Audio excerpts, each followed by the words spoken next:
אתמול, אחרי הודעת מציאת הגופות של 3 הבנים שנחטפו בגוש עציון, הסתכלתי בקובץ צילומים שצילמתי בטרמפיאדה חזרה הביתה לביתי בגוש.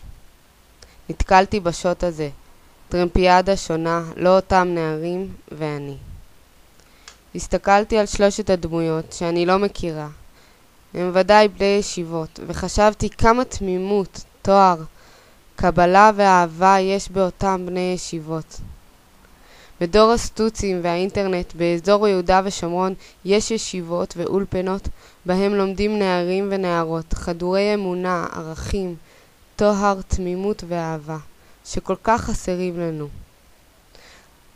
היום אני לוקחת טרמפים חזרה הביתה, ואני גאה להיות מגוש עציון, להיות חלק מזה.